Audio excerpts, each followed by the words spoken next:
अस्सलाम वालेकुम, मैं हूं शाहजेब खानजादा। हुकूमत नवाज शरीफ को वापस लाने के लिए कोशिश तेज कर रही है। शहबाज शरीफ को नाअहल कराने के लिए अदालत जा रही है और दूसरी जानिब अपोजिशन हुकूमत के खिलाफ मुश्तरका तहरीक चलाने पर गौर कर रही है। इन हाउस तब्दीली की बात हो रही है। आज वफाकी हुकूमत ने नवाज शरीफ को वापस लाने के लिए शहबाज शरीफ के खिलाफ अदालत जाने का हतमी ऐलान कर दिया है।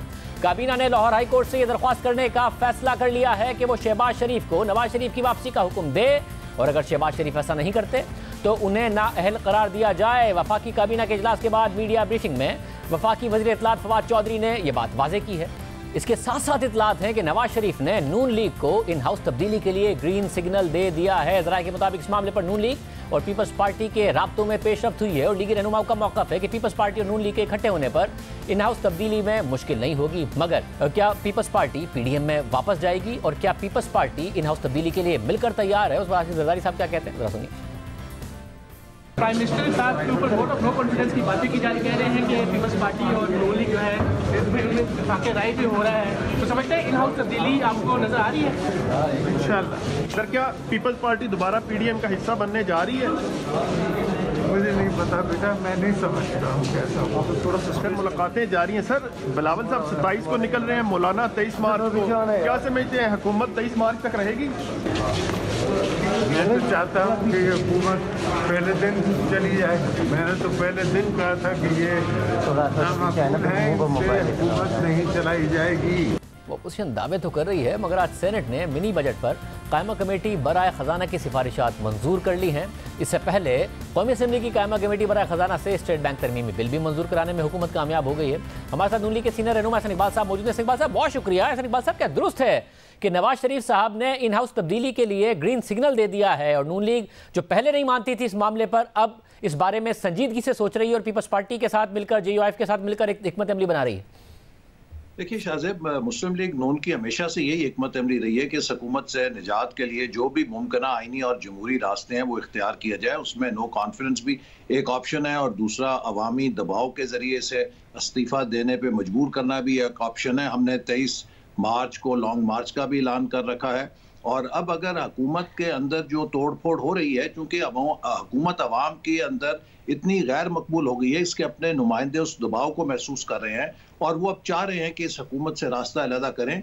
अगर दो शर्तें पूरी होती हैं कि हम जो रियासती इदारे हैं उनको देखें कि वो मुकम्मल गैर जानिबदार हैं और दूसरे हुकूमत के हलीफ जमातों में और उसके अंदर से इतना साइजेबल नंबर जो है ब्रेक कर जाता है जैसे बलूचिस्तान में हुआ, तो यकीनन फिर अदम एतमाद भी एक ऑप्शन, उसको हम गौर करेंगे, उस पर अमल करेंगे। मगर ऐसा पर ये बातें हुई ना, क्योंकि जो कौमी असेंबली की कायमा कमेटी है उसमें से भी हुकूमत कामयाब हो गई मिनी बजट के हवाले से और स्टेट बैंक के मामलात के हवाले से काम कराने में और सेनेट में भी कामयाब हो गई। सेनेट में तो आपकी तादाद ज़्यादा थी, आप आसानी से रुकवा सकते थे अगर कोशिश करते, फिर भी नहीं रुकवा सके। मैं समझता हूँ कि अभी तक तो कोई ऐसी नो कॉन्फिडेंस की ना बाकायदा तजवीज़ ज़ेरे गौर है, ना ऑप्शन नज़र आ रही है कि जिसको हम कर सकें। जब तक हुकूमत की हलीफ जमातें काफ लीग, MQM और GDA हुकूमत के साथ बैठे हुए हैं, इक़्तिदार में उनके साथ चिमटे हुए हैं, तो वो बराबर के उसमें हिस्सेदार हैं इन तमाम पॉलिसीज़ में। जब तक उनके अंदर क्रैक नहीं आता तो अददी तौर पे no confidence is not a possibility और इसीलिए हम समझते हैं कि अवामी दबाव को हमें बरूए कार लाना चाहिए और अवामी दबाव के ज़रिए खुद इनके सफ़ों में भी इंतशार होगा और फिर इनके हलीफ भी मजबूर होंगे कि वो अपने ताल्लुक पे गौर करें। अवामी दबाव कैसे? क्योंकि जरदारी साहब तो PDM के में वापसी के लिए वो समझ रहे हैं कि उनके कोई रास्ता नहीं है, हालांकि नून लीग की तरफ से बड़े सॉफ्ट किस्म के बयान दिए गए हैं कि हाँ जी हम अपनी तारीख पीछे कर लेते हैं। कल ख्वाजा आसिफ साहब हमारे साथ थे कि अगर 27 फरवरी पे सब मान जाए तो वो ज़्यादा बेहतर होगा कि मिलकर लॉन्ग मार्च किया जाए। तो क्या इस पर आप पीपल्स पार्टी के साथ सोच रहे हैं? पीपल्स पार्टी की तरफ से कोई ऐसी बात नहीं हुई है? The more the merrier. मैं समझता हूँ कि जो पीपल्स पार्टी की लॉन्ग मार्च है उससे कोई हमें नुकसान नहीं, बल्कि उससे पॉलिटिकल मोबिलाइजेशन होगी जिसका अगर हम बाद में मार्च करते हैं तो हमें फ़ायदा होगा। मैं तवक्को रखता हूँ कि जमात इस्लामी भी इस हुकूमत को निकालने के लिए मैदान में निकलेगी। सबको मिलकर अब इससे निकालना चाहिए। देखिए अभी जो अब इन्होंने कारवानीन ये पास करवा रहे हैं अपनी नाअहली और नालायकी की वजह से IMF के सामने पाकिस्तान की मालियाती खुद मुख्तारी को सरेंडर कर दिया है और अब पाकिस्तान में जो गवर्नर स्टेट बैंक है वो IMF का एक वाइसराय होगा या वो एक गैर मुंतखब मालियाती वजीर आजम होगा। जबकि दूसरी तरफ एक सियासी मुंतखब वजीर आजम होगा जो अवाम को जवाब दे होगा। लेकिन उन्होंने कल दी ना ब्रीफिंग, मुतमईन नहीं हुई ऑपोजिशन, उन्होंने ब्रीफिंग दी, बताया, उन्होंने अपने क्रेडेंशियल्स का भी बताया, फिर आपकी ये बात भी जो है वो मान ली गई है, जो आपने कुछ तरमीम पेश की गई थी उसमें से एक ये तरमीम आपकी मान ली गई है कि जो गवर्नर स्टेट बैंक है वो 2 साल तक किसी ऐसे इदारे में नहीं काम कर सकेगा गवर्नरी से का ओहदा खत्म होने के बाद जिसको साथ उसका ताल्लुक रहा हो, चाहे वो इंस्टीट्यूशन स्टेट बैंक के मातहत आते हों या फिर वो इदारे जिनसे फंडिंग ली जाती है। तो ये चीज़ें आपकी मानी तो गई हैं, तो फिर अभी भी आपके खदशात नहीं दूर हुए?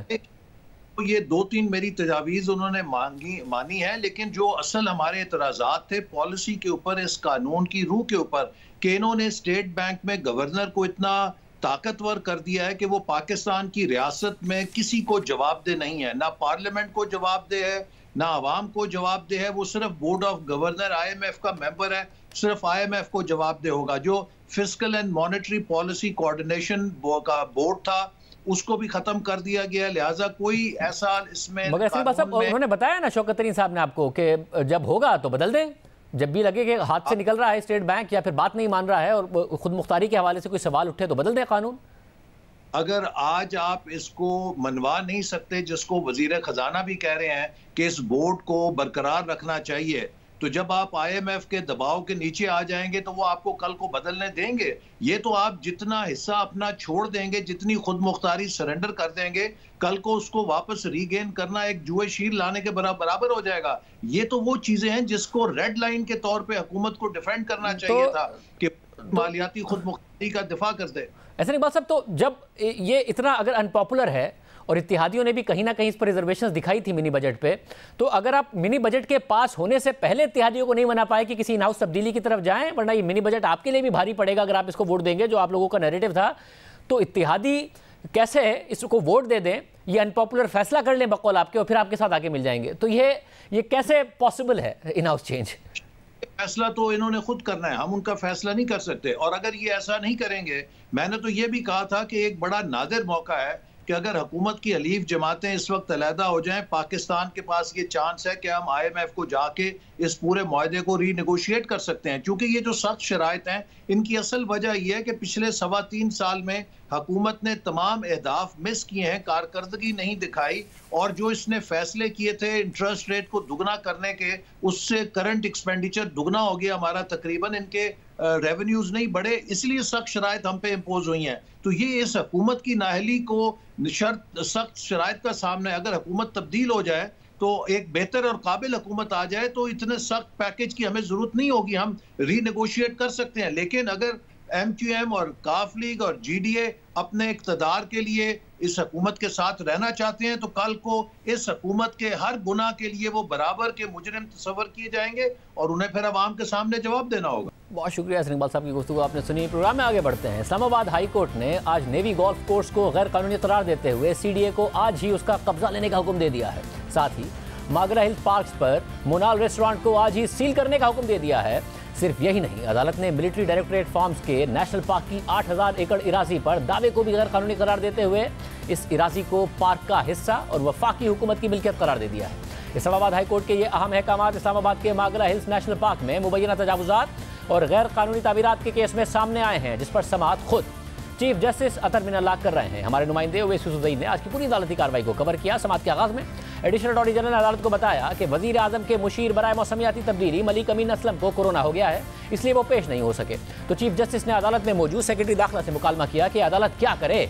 कोर्ट आपको बुलाकर बताती है, फैसले भी देती है, मगर जो कुछ हो रहा है वो शॉकिंग है।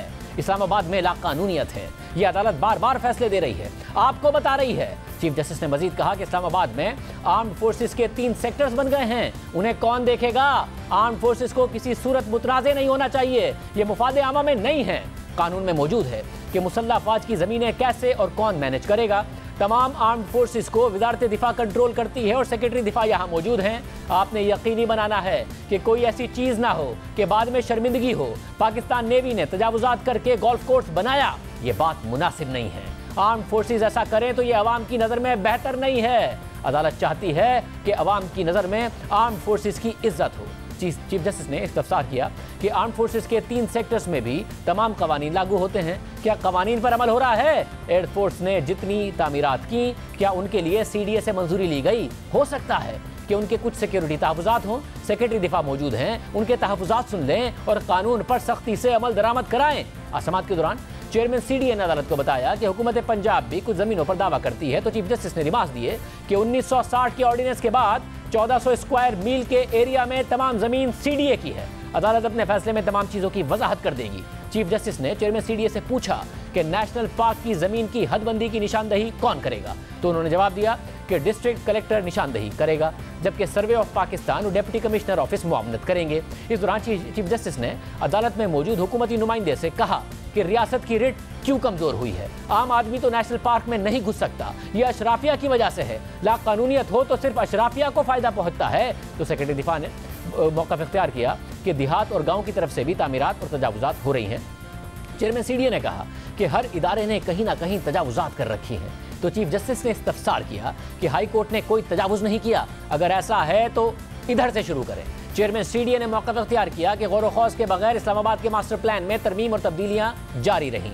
कानून जैसा भी हो उस पर अमल दरामद होना जरूरी है। जब हुकूमत के इदारे तजावुज़ात से हट जाएंगे तो किसी और की भी हिम्मत नहीं होगी। आज काबीना के सामने भी ये पॉइंट रखा जाएगा। दौरान समाअत चीफ जस्टिस ने रिमार्क्स दिए कि नेशनल पार्क का एरिया महफूज शुदा इलाका है, यहाँ कोई सरगर्मी नहीं हो सकती। ये ज़मीन वफाकी हुकूमत की है, यहाँ से कोई घास भी नहीं काट सकता। चीफ जस्टिस ने सेक्रेटरी दिफा से कहा कि आपने खुद तस्लीम किया कि गोल्फ कोर्स गैर कानूनी है, गोल्फ कोर्स की ज़मीन को आज ही सीडीए के हवाले करें। चीफ जस्टिस ने सेक्रेटरी दिफा को गोल्फ कोर्स की तजावुज़ात में मुलविस अफराद के खिलाफ कार्रवाई का हुक्म भी दे दिया।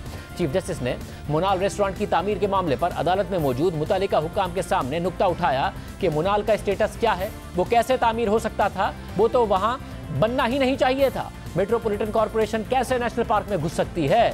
मुनाल की लीज खत्म हो चुकी है तो उसे सील कर दें।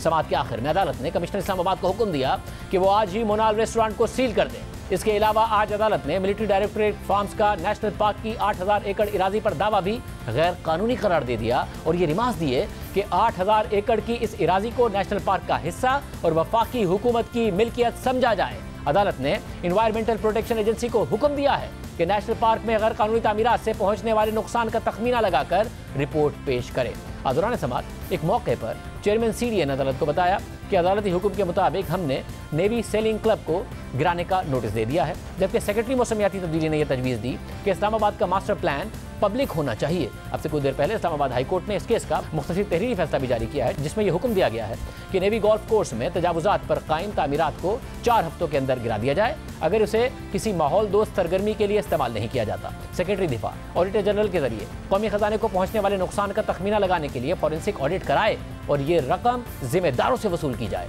मुनाल रेस्टोरेंट के हवाले से हुक्म दिया गया है कि मुनाल रेस्टोरेंट से किराए की मद में डायरेक्टरेट ने जो रकम वसूल की है उसे सेक्रेटरी दिफा 60 दिन में कौमी खजाने में जमा कराने को यकीनी बनाए।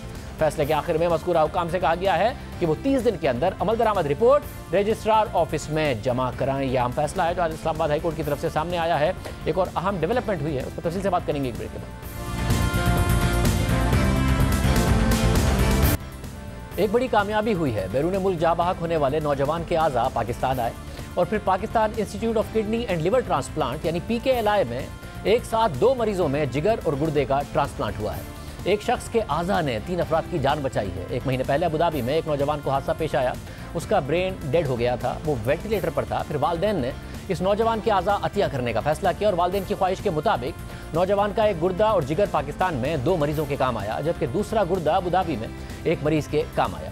पंजाब की वज़ीर सेहत यास्मीन राशिद ने आज वाक़े की तफसीलात बताई और साथ ही बताया कि पहली बार बैरून मुल्क जा बहक मरीज का जिगर पाकिस्तान में मरीज को लगा दिया गया। ये अपनी नौइयत का मुनफरिद वाक़या है। वक्त कम होता है, इसलिए मरीजों को पहले ही ऑपरेशन के लिए तैयार रखा गया और फिर जैसे ही अबू धाबी से टीम खुसूसी तैयारी से लाहौर पहुंची, PKLI की टीम ने एयरपोर्ट पर ही आज़ा लिए और फिर फौरी तौर पर ऑपरेशन करके 2 मरीजों में जिगर और गुर्दा ट्रांसप्लांट कर दिया। ये एक बड़ी कामयाबी है। इस पर PKLI के सरबराह डॉक्टर फैसल डार और उनकी पूरी टीम मुबारकबाद की मुस्तहिक है, खराज तहसीन की मुस्तहिक है। वज़ीर सेहत डॉक्टर यास्मीन राशिद ने आज मीडिया से बात करते हुए PKLI की कामयाबी का क्रेडिट लिया और कहा कि अब तक PKLI में 140 लिवर ट्रांसप्लांट और 231 से ज़ायद किडनी ट्रांसप्लांट हो चुके हैं। आज के दिन तक 140 लिवर ट्रांसप्लांट हो चुके हैं, 10 बच्चों के ट्रांसप्लांट हुए, इनमें से 231 से जायद इस वक्त किडनी ट्रांसप्लांट हो गए हैं। पिछले साल 58,000 डायलिसिस इधर हुई और अब मजीद डायलिसिस मशीन्स जो हैं वो बढ़ाई जा रही हैं। इस साल बोन मैरो ट्रांसप्लांट जो है वो शुरू किया जा रहा है। मगर पीकेएलआई का टारगेट इससे कहीं ज़्यादा था और तहरीक इंसाफ की हुकूमत जिस पीकेएलआई की कामयाबी का क्रेडिट ले रही है उसी पीकेएलआई की मुखालफत की गई। साबिक चीफ जस्टिस साकिब निसार और तहरीक इंसाफ की हुकूमत के इब्तिदा में इस इदारे के रोकने का और काम रोकने से लेकर इसे सुस्त करने की कोशिश हुई। इसे तहरीक इंसाफ ने सफ़ेद हाथी करार दिया। आज भी डॉक्टर साहिबा कह रही थी कि ये सफ़ेद हाथी था, हमने ठीक कर दिया है। हालांकि ये इदारा बहुत अहम था क्योंकि पाकिस्तान में लाखों ऐसे अफराद हैं जिन्हें लिवर ट्रांसप्लांट की ज़रूरत है, किडनी ट्रांसप्लांट की ज़रूरत है, मगर उनके पास दर्द बर्दाश्त करने और मौत का इंतजार करने के अलावा और कोई रास्ता नहीं बचता। 2017 और 2018 के अदाद-ओ-शुमार के मुताबिक पाकिस्तान में तकरीबन 12 लाख अफराद को लिवर ट्रांसप्लांट की ज़रूरत है, मगर उस वक्त मुल्क में 5 ऐसे इदारे थे जहां लिवर ट्रांसप्लांट हो सकता था और उन 5 में से सिर्फ शिफा अस्पताल में बाकायदा लिवर ट्रांसप्लांट प्रोग्राम मौजूद है। 12 लाख मरीज और सिर्फ एक अस्पताल, मगर इस अस्पताल में जो खर्चा आता था उसे बर्दाश्त करना किसी आम शख्स के लिए मुमकिन नहीं। पाकिस्तान में जिगर और गुर्दों से जुड़ी बीमारियों में तेजी से इजाफा हो रहा है। मुल्क में हर 10,000 में से 9 या 10 अफराद को मसाने का कैंसर है। हर 10,000 में से 5 से 6 अफराद को प्रोस्टेट कैंसर का मर्ज लाहक है। 10% अफराद यानी 2 करोड़ लोगों को गुर्दों की बीमारी है। इसी तरह हर 10 लाख में से 1,000 अफराद यानी 2 लाख अफराद के गुर्दे खराब हो चुके हैं, जबकि तकरीबन 3% लोगों यानी 55 लाख अफराद को हेपेटाइटिस बी और 8% यानी 1.5 करोड़ अफराद को हेपेटाइटिस सी की बीमारी लाहक है। और इस बीमारी के मरीज मिस्र के बाद दुनिया में सबसे ज़्यादा पाकिस्तान में है। 1 लाख में से 6 मर्दों और 1 लाख में से 4 खवातीन को लिवर कैंसर है। बदकिस्मती से शऊर ना होने की वजह से हेपेटाइटिस का मर्ज तेजी से बढ़ रहा है। अगर सिर्फ पंजाब के अदाद-ओ-शुमार देखे जाएँ तो यहाँ 2013 के मुकाबले में 2015 में हेपेटाइटिस के मरीजों की तादाद 11% बढ़ गई और अब भी तेजी से मर्ज बढ़ रहा है। ये सब मूजी बीमारियां हैं और शऊर ना होने की वजह से बढ़ रही हैं और फिर उनका आखिरी हल या इलाज ट्रांसप्लांट होता है, जिसकी सहूलत पाकिस्तान में मैसर नहीं थी। इसलिए बड़ी तादाद में मरीजों को बैरून मुल्क जाना पड़ता है। अलबत्ता कुछ अस्पतालों में किडनी ट्रांसप्लांट होता है, मगर सिर्फ 5% मरीज ही किडनी ट्रांसप्लांट करा पाते हैं और सिर्फ 10% मरीजों का डायलिसिस हो पाता है। हर 8 में से एक शख्स अपनी ज़िंदगी में गुर्दे की बीमारियों का शिकार होता है। मुल्क में 2 करोड़ अफराद को शुगर की बीमारी है। 2030 तक पाकिस्तान शुगर के मरीजों का चौथा बड़ा मुल्क बन जाएगा। ये बीमारियां बढ़ रही हैं और उनका इलाज भी महंगा है। किडनी ट्रांसप्लांट 15 लाख और लिवर ट्रांसप्लांट 50 लाख से भी ज़्यादा में होता है। जिनके गुर्दे ख़राब हो जाएं तो उनके पास 2 ऑप्शंस होते हैं, या तो वो डायलिसिस कराएं या फिर गुर्दों का ट्रांसप्लांट कराएं। डायलिसिस भी महंगा होता है। एक दफ़ा का डायलिसिस 6,000 रुपये तक का पड़ता है और बाज़ मरीजों को हफ्ते में 2 से 3 बार डायलिसिस कराना होता है, जिसका मतलब है कि एक मरीज़ को सालाना 9.5 लाख रुपये खर्च करने पड़ते हैं। इस हवाले से कराची में डॉक्टर अदीब रिजवी की सरबराही में SIUT अच्छा काम कर रहा है, जहां गुर्दों की बीमारी का इलाज होता है और यहाँ गुर्दों का ट्रांसप्लांट भी होता है। गरीब आदमी का इज्जत और वक़ार के साथ मुफ्त इलाज किया जाता है। ना ही इलाज ना ही सहूलतों में, यहाँ तक कि अस्पताल के मरीजों से रवैये और बर्ताव में भी अमीर गरीब का फ़र्क नहीं बरता जाता। इस इदारे पर लोगों का एतमाद इतना बढ़ गया है कि खुलकर एहतियात मिलते हैं और गवर्नमेंट भी फ़ंड देती है, मगर सिंध हुकूमत कोई मुदाखलत नहीं करती है।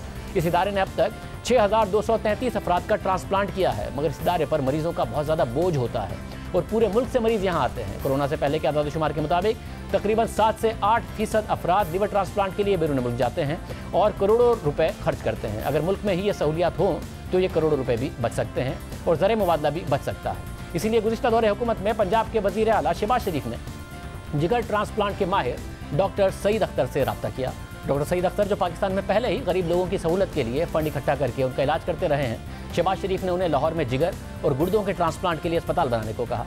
डॉक्टर सईद अख्तर तैयार तो हो गए, मगर उन्होंने शर्त यह रखी कि वो जो अस्पताल बनाएंगे उसके लिए इब्तिदाई फ़ंड पंजाब हुकूमत फराहम करेगी। इसके अलावा ज़मीन और दीगर सहूलतें भी पंजाब हुकूमत देगी। आहिस्ता आहिस्ता अस्पताल का नाम बनाया जाएगा, लोगों का एतमाद बढ़ता जाएगा। तो जैसे कराची में कायम SIUT में सिंध हुकूमत मुदाखलत नहीं करती, पंजाब हुकूमत भी PKLI के इंतजाम में मुदाखलत नहीं करेगी। इस इंस्टीट्यूट के मामलात एक आज़ाद बोर्ड चलाएगा जिसमें प्रोफेशनल्स होंगे, ताकि हुकूमती मुदाखलत से ये दीगर हुकूमती अस्पतालों जैसा अस्पताल न बन जाए, बल्कि दुनिया के स्टेट ऑफ द आर्ट अस्पतालों में से एक बड़ा अस्पताल बने।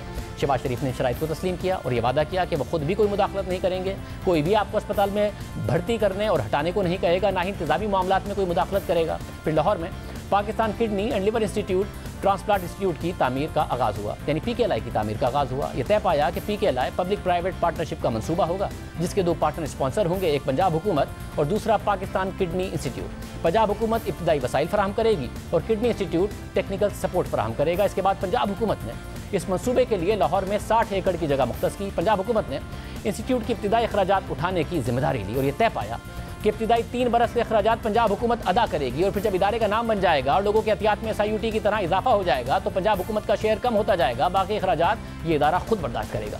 साथ ही इंस्टीट्यूट की इंतजामिया ने यह हदफ मुकर्रर किया कि वो अपने पहले साल में 20,700 सर्जरीज करेंगे। इसी तरह PKLI पहले साल में 300 किडनी ट्रांसप्लांट और 300 लिवर ट्रांसप्लांट करेगा। इसी तरह पहले साल में ये इदारा तकरीबन 32,400 अफराद की डायलिसिस करेगा, जबकि 2,400 urology surgeries, 3,600 day care surgeries की जाएंगी। इसके अलावा इमरजेंसी की सहूलियात भी फराहम की जाएंगी। इस इंस्टीट्यूट में इब्तिदाई तौर पर 3,500 प्रोफेशनल्स को रोजगार के मौके मिलेंगे और फिर जब ये इंस्टीट्यूट 800 बिस्तरों तक पहुंच जाएगा तो इससे तकरीबन 5,000 अफराद का रोजगार जुड़ जाएगा। ये तय पाया कि इस इदारे को न सिर्फ मुल्क का बल्कि खित्ते का सबसे बड़ा इदारा बनाया जाएगा।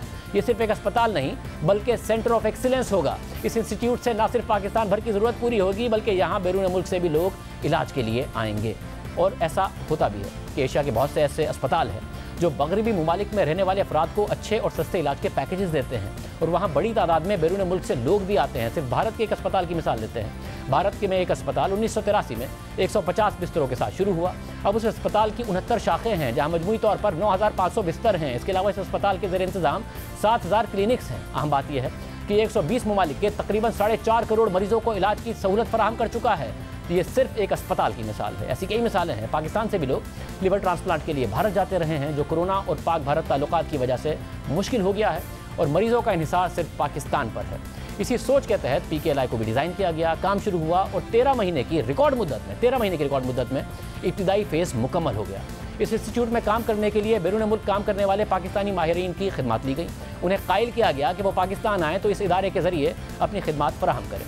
ऐसे बहुत से डॉक्टर्स जो बैरून मुल्क लाखों रुपए कमा रहे हैं वो डॉक्टर सईद अख्तर के कहने पर अपनी अच्छी नौकरियां छोड़कर पाकिस्तान आ गए और बहुत से डॉक्टर्स ने वादा कर लिया कि अस्पताल के ऑपरेशन शुरू होने पर वो आ जाएंगे। इसी तरह बहुत से आलमी इदारों ने खुद से रब्ता करके इस इदारे के लिए ताउन की पेशकश भी की। इसके अलावा इस इदारे के माली मामला चलाने के लिए शौकत खानम अस्पताल का मॉडल इख्तियार किया गया, जिसके तहत साहिब हैसियत मरीजों से तो पैसे लिए जाएंगे जबकि गरीब मरीजों का इलाज मुफ्त होगा और उसके लिए चंदे के जरिए फंड रेजिंग की जाएगी। PKLI को चलाने के लिए एक बोर्ड ऑफ गवर्नर्स भी बनाया गया और इस हवाले से PKLI एक्ट 2014 भी मंजूर कराया गया। फिर PKLI की बुनियाद नून लीग के दौर में पंजाब हुकूमत के ताउन से 14 अगस्त 2015 को रख दी गई और फिर 13 माह बाद इसका पहला फेज़ मुकम्मल भी हो गया। इतना तेज़ी से काम हुआ तो उम्मीद पैदा हुई कि पाकिस्तान में गुर्दों और जिगर के मरीजों, खासतौर पर गरीब मरीजों के इलाज का एक सहारा मुकम्मल होने जा रहा है। मगर इफ्तिताह के 4 महीने बाद एक और कहानी सामने आ गई, मुफादात की कहानी। कैसे एक ऐसे इदारे को जो मुल्क का मुस्तकबिल बनने जा रहा था, गरीब मरीजों की उम्मीद बनने जा रहा था, उसे ज़ाती मफादात के लिए तबाह करने की कोशिश की गई। ये कहानी शुरू हुई 24 मार्च 2018 को, जब उस वक्त के चीफ जस्टिस मियां साकिब निसार ने Pakistan kidney and liver institute में होने वाली मुबैना बेज़ाबगियों और उसके डॉक्टर्स की ज़ायद तनख्वाहों के मामले पर खुद नोटिस ले लिया। न सिर्फ नोटिस लिया बल्कि उन्होंने PKLI के सरबराह डॉक्टर सईद अख्तर को मुअत्तिल करते हुए उनके बगैर इजाज़त बैरून मुल्क जाने पर पाबंदी लगा दी और PKLI के मामला चलाने के लिए एक एडहॉक कमेटी बना दी और तमाम वाली मामला की फॉरेंसिक कराने का भी हुक्म दे दिया। साबिक चीफ जस्टिस साकिब निसार ने खुद नोटिस की समातों के दौरान डॉक्टर सईद अख्तर की सख्त सरजनिश भी की और उनके बारे में सख्त रिमार्क्स भी दिए। जून 2018 की एक और समात के दौरान चीफ जस्टिस साकिब निसार ने PKLI के सरबराह डॉक्टर सईद अख्तर पर बरहमी का इजहार करते हुए पूछा था कि आपने कौमी खजाने का 20 अरब रुपए कहाँ लगा दिया? 12-12 लाख रुपए पर डॉक्टर भर्ती करके कौन सी मुल्क की खिदमत की जा रही है? क्यों ना अभी वजीर आला पंजाब को तलब करके सब कुछ दिखाऊं? इसी समात में चीफ जस्टिस साकिब निसार ने डॉक्टर सईद अख्तर को अदालत की इजाजत के बगैर मुल्क से बाहर ना जाने का भी हुक्म दे दिया और कहा कि मुकम्मल एहतसाब होगा, भागने नहीं दिया जाएगा। अदालत ने PKLI में 20 अरब रुपए के अखराजात के फॉरेंसिक ऑडिट का हुक्म देते हुए 3 हफ्तों में रिपोर्ट पेश करने की भी हिदायत कर दी थी। जबकि सितंबर 2018 में सुप्रीम कोर्ट ने PKLI के सरबराह डॉक्टर सईद अख्तर और अस्पताल को चलाने वाले बोर्ड को भी मुअत्तिल कर दिया।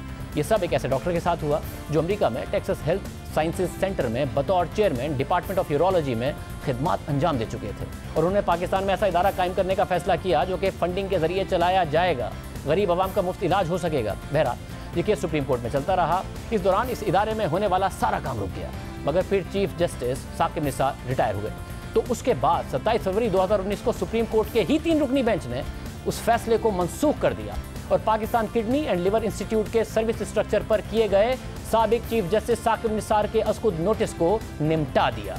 सुप्रीम कोर्ट ने डॉक्टर सईद अख्तर के बैरून मुल्क जाने पर पाबंदी को ख़त्म कर दिया और उसके साथ सुप्रीम कोर्ट की जानिब से अस्पताल के इंतजाम को चलाने के लिए बनाई गई अबूरी कमेटी को भी तहलील कर दिया। यह फैसला खुद सुप्रीम कोर्ट ने वापस ले लिया।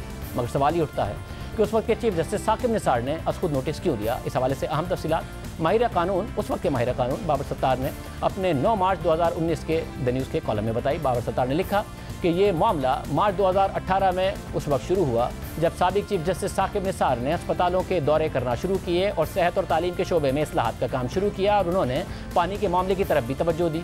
इन्हीं मामलों की समातों के दौरान 24 मार्च 2018 को साबिक चीफ जस्टिस साकिब निसार ने PKLI के डॉक्टर्स को सरकारी अस्पतालों के डॉक्टर्स से ज़्यादा तनख्वाहें देने के मामले पर भी अज़गुत नोटिस ले लिया। कॉलम के मुताबिक इस नोटिस से पहले 11 मार्च 2018 को चीफ जस्टिस साकिब निसार से डॉक्टर सईद अख्तर की मुलाकात एक मुश्तरका दोस्त के जरिए चीफ जस्टिस के अपने घर पर उनकी दावत पर हुई थी और उनकी अहलिया भी उनके साथ थी। चीफ जस्टिस मुमकिन तौर पर सेहत के शोबे से मुतालिक इकदाम के लिए तजावीज़ चाहते थे, लेकिन ये मुलाकात उस वक्त यू टर्न ले गई जब साकिब निसार के छोटे भाई डॉक्टर साजिद निसार वहां आए, जो सर्विसेज अस्पताल में प्रोफेसर थे। उन्होंने अपने भाई चीफ जस्टिस साकिब निसार से कहा कि वो डॉक्टर सईद अख्तर से पूछें कि सरकारी अस्पतालों के डॉक्टरों से ज़ायद तनख्वाहें PKLI में क्यों दी जा रही हैं, और इसे नाइंसाफ़ी करार दिया। डॉक्टर सईद अख्तर के मुताबिक इस मौके पर उन्होंने वाजे किया कि PKLI ने दुनिया के बेहतरीन डॉक्टर्स को तैनात किया, उनकी प्राइवेट प्रैक्टिस बंद कराई है, इसलिए तनख्वाह मुनासिब रखी। और डॉक्टर सईद अख्तर ने मजीद कहा कि सरकारी अस्पतालों में काम करने वाले डॉक्टर्स तो प्राइवेट प्रैक्टिस भी करते हैं और बहुत कमाते हैं। इस दौरान चीफ जस्टिस साकिब निसार मुश्तइल हो गए और गुस्से में कहा कि वो इस मामले पर खुद नोटिस लेंगे, जिसके बाद डॉक्टर सईद अपनी अहलिया के साथ चीफ जस्टिस के घर से वापस आ गए। खुद डॉक्टर सईद अख्तर ने भी इस वाक़े की तफसीलात बताई, और क्या बताई ज़रा देखिए। 11 मार्च 2018 को चीफ जस्टिस साहब ने मुझे अपने घर पे बुलाया। मीटिंग थी, ये स्केड्यूल हुई थी ट्रांसप्लांट के बारे में। चीफ जस्टिस साहब को जो इन्फॉर्मेशन चाहिए थी मुझसे, डॉक्टर साजिद निसार साहब तशरीफ लाए, जिनको मैं नहीं जानता। किनके भाई? चीफ जस्टिस साहब के भाई। चीफ साहब के जब वो भाई साहब की मौजूदगी में जब मैंने मजीद PKLI के बारे में बताना शुरू किया तो सडनली डॉक्टर साजिद निसार साहब ने बड़े गुस्से के आलम में मुझसे कहा कि भाईजान इनसे पूछें कि इनको 20 अरब रुपये किस बात के मिले। तो मेरे लिए वो एक बड़ा अनयूजुअल और गैर महज़िब लब लहजा था, बड़ी सख्ती थी, उसमें करख्तगी थी। तो मैंने कहा जी ये मुझे तो कोई 20 अरब रुपये नहीं मिले। एक अदारे के लिए चीफ मिनिस्टर साहब ने 20 अरब रुपये मुतय्यन किए। और तो कहने लगे भाई आपको याद है कि जब सर्विसेज अस्पताल में पानी की टैप्स भी टूटी हुई थी तो हमने चंदा जमा करके तो टैप्स ठीक कराई, तो हमारे पास तो टैप्स ठीक कराने के भी पैसे नहीं और उनको 20 अरब रुपये मिल गए। तो मैंने उनको कहा कि देखिए मेरी चीफ मिनिस्टर से ये कैटेगोरिकल कंडीशन थी कि चूँकि गवर्नमेंट के अस्पतालों का बजट ऑलरेडी बहुत मीगर है, PKLI के लिए गवर्नमेंट के अस्पतालों के बजट से एक पैसा भी नहीं लिया जाएगा। फिर उन्होंने कहा कि भाईजान ये तो 8 से 10 लाख रुपए तनख्वाहें दे रहे हैं। मैंने कहा बिल्कुल दे रहे हैं, इसलिए कि जिन डॉक्टरों को मैं लेके आया हूँ उनमें कोई $1 मिलियन कमाता था, कोई $500,000 कमाता था। ये 10 लाख रुपये तो उनके एक दिन की तनख्वाह है, तो ये 10 लाख के खातिर ये लोग नहीं आए। यहाँ से बात बहुत बिगड़ने लगी। चीफ जस्टिस साहब एकदम खड़े हो गए और गुस्से में उन्होंने कहा कि जी मेरा भाई तो 1,35,000 रुपये लेता है, तो आपने कैसे इनको मुअद्दबाना अंदाज में कहा कि देखिए आपके भाई ज़रूर 1,35,000 लेते होंगे, लेकिन शाम को वो प्राइवेट प्रैक्टिस करते हैं और प्राइवेट प्रैक्टिस में वो अच्छे पैसे बना लेते हैं। बस वहाँ से फिर वो उनको बहुत ही गुस्सा चढ़ा और उन्होंने कहा मैं आप लोगों के खिलाफ 100 मोटो लूँगा और मैं आप लोगों को देख लूँगा। और फिर उन्होंने कहा चीफ सेक्रेटरी को बुलाइए और उसको हेल्थ सेक्रेटरी को बुलाए। तो that was a time things became very uncomfortable. तो मैंने फिर कहा कि हमें एक्सक्यूज़ करना चाहिए। तो फिर वहाँ से this is how the whole thing started. और उसके चंद दिनों के बाद फिर सो मोटो शुरू हो गया। इस मुलाकात के बाद 24 मार्च 2018 को PKLI पर सुमोटो हो गया। डॉक्टर सईद का नाम ECL पर डाल दिया गया। PKLI के बोर्ड को मुअत्तल करते हुए सुप्रीम कोर्ट ने कमेटी कायम कर दी, जबकि डॉक्टर्स को ज़ायद तनख्वाह देने पर फॉरेंसिक ऑडिट का भी हुक्म दे दिया। ताहम फिर सुप्रीम कोर्ट के 3 रुकनी बेंच ने साबिक चीफ जस्टिस साकिब निसार की रिटायरमेंट के बाद उनके फैसले को वापस लिया और डॉक्टर सईद अख्तर को ओहदे पर बहाल करते हुए पाबंदियां भी उठा दी। ये थी वो कहानी जिसके बाद खुद नोटिस हुआ। बैरून मुल्क से आने वाले डॉक्टर्स की सुप्रीम कोर्ट में तस्दील की गई। एक अच्छा इदारा जैसे साकिब निसार ने सिर्फ अपने भाई की शिकायत पर तबाह कर दिया। डॉक्टर सईद अख्तर के मुताबिक इस खुद नोटिस से इदारे का काम रुक गया और मनसूबे की लागत में 6 अरब रुपये का इजाफा हो गया। सिर्फ यही नहीं, जो बैरून मुल्क से डॉक्टर आए थे, जिन्होंने बैरून मुल्क नौकरी छोड़कर फैसला किया था कि वो PKLI के लिए फुल टाइम काम करेंगे, इसके अलावा उनकी मसरूफियत कोई नहीं होगी। हमारे पास मौजूद तफसीलात के मुताबिक मुतादिद डॉक्टर साकिब निसार के सू मोटो और हुकूमती रवैये की वजह से वापस चले गए। ये सब वो डॉक्टर थे जो अमेरिका और बरतानिया में प्रैक्टिस कर रहे थे, मगर पाकिस्तान आए और ये फैसला किया था कि वो फुल टाइम PKLI के लिए काम करेंगे, मगर ऐसा नहीं हुआ। मुतादिद डॉक्टर्स वापस चले गए। ताहम इस ओरिजिनल टीम में से कुछ डॉक्टर्स फिर भी रुके, बाद में भी ज्वाइन किया और आज भी इदारे को विजन के तहत, ओरिजिनल विजन के तहत चलाने की कोशिश कर रहे हैं। इसके अलावा वो आलमी इदारे जो PKLI के साथ ताउन करने को तैयार थे, वो उस वक्त पीछे हट गए। ये बात सुप्रीम कोर्ट के फैसले के बाद खुद डॉक्टर सईद अख्तर ने बताई थी। बहरहाल सुप्रीम कोर्ट ने खुद जस्टिस साकिब निसार के फैसले को कलअदम करार दिया। फिर सुप्रीम कोर्ट के फैसले के बाद PKLI में काम दोबारा शुरू हुआ और मार्च 2019 में वहाँ लिवर ट्रांसप्लांट का पहला कामयाब ऑपरेशन किया गया। इसे पाकिस्तान में लिवर ट्रांसप्लांट के शोबे में अहम कामयाबी समझा गया, मगर यहीं से एक दूसरी कहानी शुरू हो गई। डॉक्टर सईद अख्तर और उनकी टीम बहाल हुई। उस टीम ने काम शुरू किया, मगर फिर तहरीक इंसाफ की पंजाब हुकूमत ने इस इंस्टीट्यूट के मामलात में मुदाखला शुरू कर दी।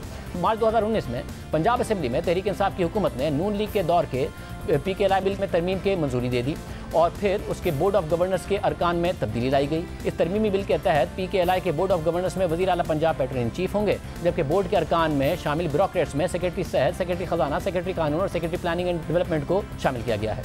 इस तरमीमी बिल के तहत बोर्ड ऑफ गवर्नर्स में ब्यूरोक्रेट्स की तादाद बढ़ा दी गई है और प्राइवेट सेक्टर के अरकान को कम कर दिया गया है, जबकि नून लीग के दौर में 2014 में मंजूर किए गए बिल में सिर्फ 2 ब्यूरोक्रेट्स बोर्ड ऑफ गवर्नर्स का हिस्सा थे और प्राइवेट अरकान की तादाद 11 थी। ये बिल तो मंजूर हो गया, मगर PKLI में काम करने वाले डॉक्टर्स ने इस पर सख्त एतराज़ किया और इस खदशे का इज़हार किया कि इस बिल से इदारे में हुकूमती मुदाखलत बढ़ जाएगी और PKLI state of the art अस्पताल बनने के बजाय एक सरकारी अस्पताल बनकर रह जाएगा। बैरून मुल्क से आने वाले डॉक्टर्स छोड़कर जाने लगे। इस दौरान PKLI के साबिक director of medicine doctor Aamir यार खान का इस्तीफा सामने आया और उन्होंने इस्तीफे में सियासी मुदाखलत का जिक्र किया। पहले सुप्रीम कोर्ट ने, फिर तहरीक इंसाफ की पंजाब हुकूमत ने मुदाखलत करके इस इदारे को बुरी तरह मुतासर किया। पंजाब हुकूमत ने बड़े बड़े दावे तो कर लिए, मगर वो इदारा ठीक से नहीं चला सकी। तकरीबन 2 माह तक तो ना बोर्ड मेंबर्स का तकर्रुर हुआ था और ना ही CEO की तैनाती हो सकी थी। इस हवाले से 25 सितंबर 2019 को द न्यूज़ और जंग में फ़खर दुरानी की खबर शाया हुई, जिसके मुताबिक PKLI ने इस साल के लिए 200 किडनी ट्रांसप्लांट का हदफ मुकर्रर किया, मगर अब तक उसका 25% ही हासिल हो सका है। जब से हुकूमत पंजाब ने इस इदारे का इंतजाम संभाला है, लिवर ट्रांसप्लांट का अमल बंद हो चुका है। मार्च 2019 से अब तक एक भी लिवर ट्रांसप्लांट नहीं हुआ है, सिर्फ 3 ट्रांसप्लांट हुए, वो भी गुज़िश्ता इंतजामिया के तहत। खबर के मुताबिक अस्पताल चलाने के लिए फंड्स फराहमी की हुकूमत पंजाब जिम्मेदार है, लेकिन ज़राए के मुताबिक फंड्स और दीगर ज़राए से हासिल फंड से ही किडनी ट्रांसप्लांट के ऑपरेशन हुए हैं। तहरीक इंसाफ का दौर है, उसमें 140 लिवर ट्रांसप्लांट और 231 से ज़ायद किडनी ट्रांसप्लांट हुए हैं, जो टारगेट से बहुत पीछे है और इस इदारे के जो सेंटर ऑफ एक्सीलेंस बनने के दावे थे उससे भी बहुत पीछे है। उम्मीद है कि हुकूमत अब इस इदारे को इब्तदाई टारगेट के मुताबिक सेंटर ऑफ एक्सीलेंस बनाएगी और आज होने वाली कामयाबी को आगे बढ़ाएगी। हमने साबिक चीफ जस्टिस साकिब निसार को प्रोग्राम में शिरकत की दावत दी, मगर उन्होंने जवाब नहीं दिया। प्रोग्राम में परेशान कर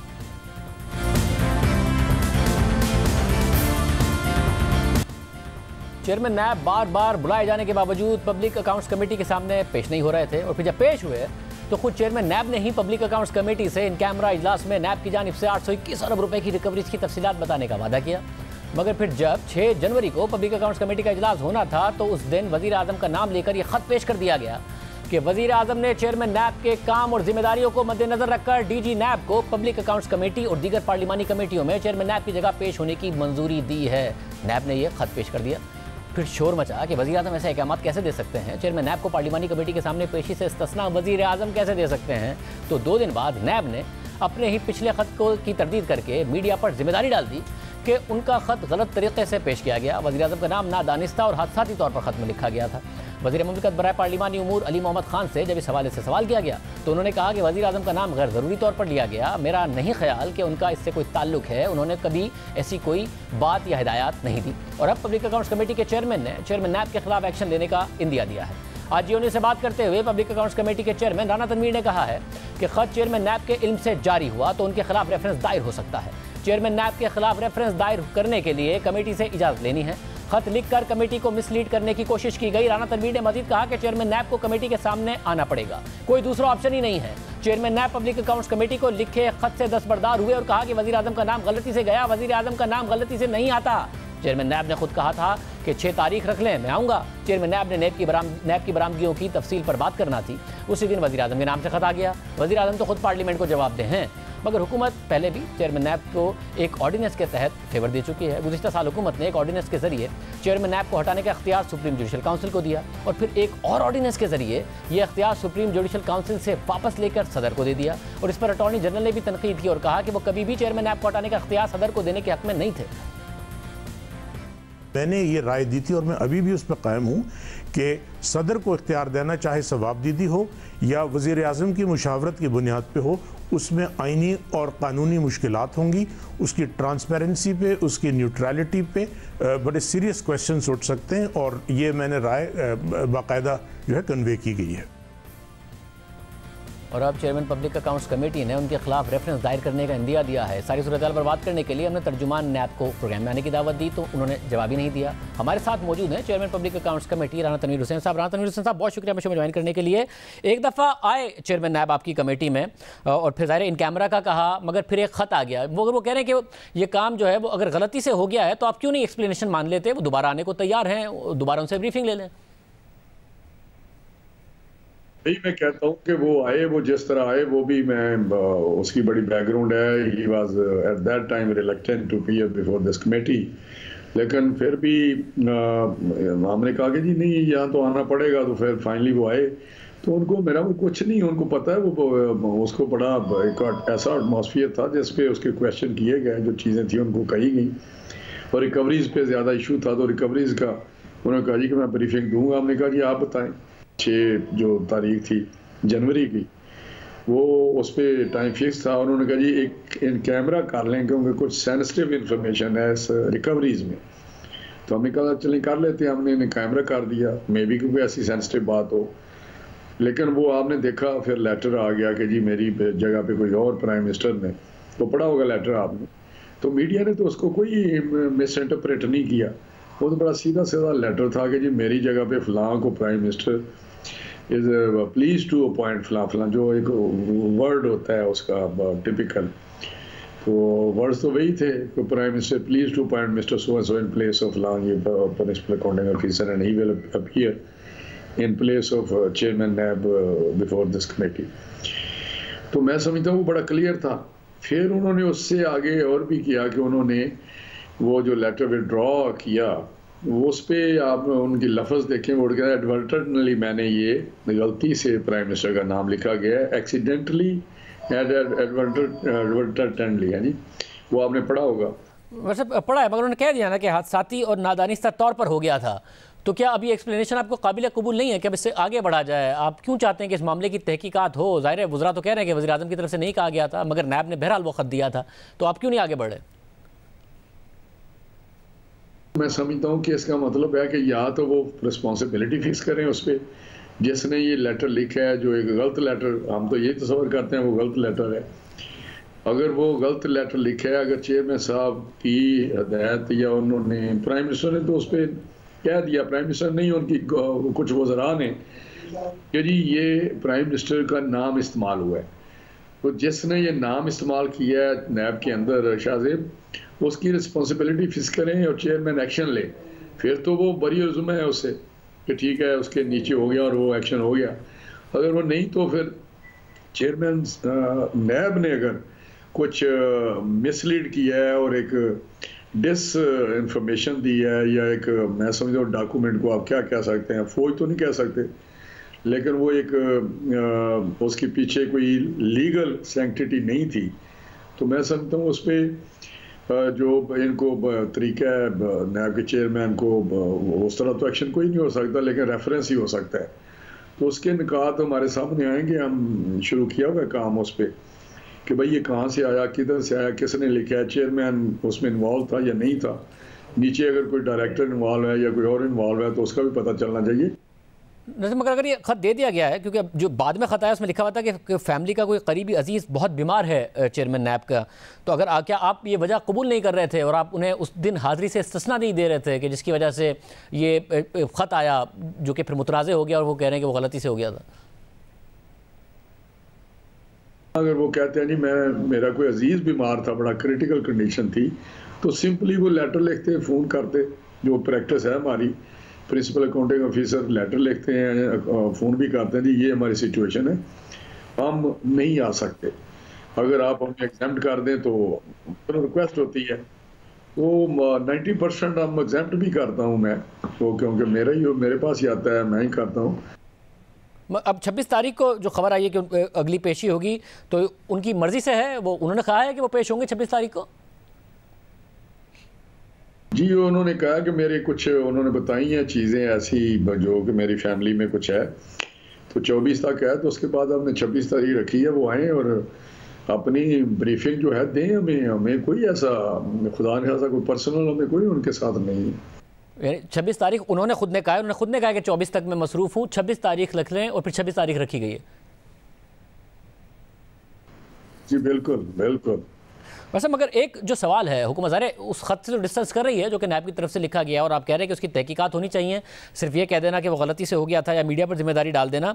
मगर एक बात वो ज़रूर कह रहे हैं कि हमें इस बात पर ज़रूर एतराज़ है कि आपका कॉन्फ्लिक्ट ऑफ इंटरेस्ट है, आपके लीडरान और आपकी पार्टी के दीगर रहनुमाओं के खिलाफ केसेस हैं, आप चेयरमैन पब्लिक अकाउंट्स कमेटी हैं, आपके सामने वही शख्स पेश होता है जिसका इदारा इन लोगों के खिलाफ तहकीकात कर रहा है, तो एक बड़ा मेजर कॉन्फ्लिक्ट ऑफ इंटरेस्ट है, तो ये रिजर्वेशन ज़रूर है हुकूमत का। आपका कहते हैं कॉन्फ्लिक्ट ऑफ इंटरेस्ट है, तो वो पीटीआई के लोग वहाँ होते हैं, मेजॉरिटी है, बड़े सीनियर लोग हैं और उनके वो सारे ज़्यादा इस पे होते हैं। लेकिन एक बात वहाँ पे तयशुदा है कि कोई किसी केस के मुतल्लिक हमारी कमेटी बात नहीं करेगी, ना हमारा ये मैंडेट है। हमारा तो एक ही मैंडेट है कि जो पैसे गवर्नमेंट से वो लेते हैं या उनके पास आते हैं, जो एम्बेजल्ड मनी है या दूसरी पैसे वो रिकवर कर रहे हैं, उनका हिसाब मुझे चाहिए। और फाइनेंशियल अगर इनडिसिप्लिन है या उनको पैसे दिए हैं तो सही इस्तेमाल नहीं हुए तो उसका हमने वो एक्शन लेना है। कमेटी का ये मैंडेट है। यानी आइंदा भी कोई किसी केस के हवाले से, उसकी नोयत के हवाले से, जो आपकी जमात के हवाले से कोई बात नहीं करेंगे आप? नहीं, हम किसी केस पे भी बात नहीं करेंगे स्वाय रिकवरी के। अगर रिकवरी की है तो किस से की है वो और किधर है वो पैसे जो रिकवरी की है, क्योंकि ये बात चली कहाँ से है शाहजेब? बात चली है जब finance standing committee on finance जो सेनेट की थी, उसमें जब ये बात सामने आई, फाइनेंस वालों से पूछा, सेक्रेटरी फाइनेंस ने कहा जी मेरे पास ये जो 541 का फिगर इनके दौर का है या 820 या 30 या कहते हैं अरब रुपया मैंने रिकवर किया है, नैब ने किया है या मैंने किया है। तो उन्होंने कहा कि जी आपके पास ये पैसे आए हैं ट्रेजरी में। तो सेक्रेटरी फाइनेंस ने कहा कि जी नहीं मेरे पास नहीं, बिल्कुल मेरे पास तो शायद 6 बिलियन के या कुछ पता नहीं, मुझे अब अमाउंट याद नहीं, 1 बिलियन 1.5 बिलियन है या 6 बिलियन है वो आए हैं। अब 820 और की जो फिगर है ये बहुत बड़ी है। तो फिर वहाँ से आपने टेकअप किया, आपने इस मीडिया में इसका आवा कि बाकी किधर गए हैं पैसे, कमेटी ने जो कहा कि बाकी पैसे किधर हैं, नैब से पूछा जाए। तो ये अखबारात में बयान देते रहे थे, प्रेस कॉन्फ्रेंस करते रहे कि ये मैंने किया है, ये पैसे हैं। तो हमने कहा जी हमें आगे बता दें। तो ये बात थी उसकी और वही तक बात है। बाकी जो आप केसेस की बात कर रहे हैं वो तो एब्सोल्युटली कोई उसकी रेलिवेंसी नहीं, सारी दुनिया को पता है कि वो केस जिस तरह बन रहे हैं। बहुत शुक्रिया, उसको आपने सुनिए। आज प्रोग्राम में इतना ही। अल्लाह हाफ़िज़।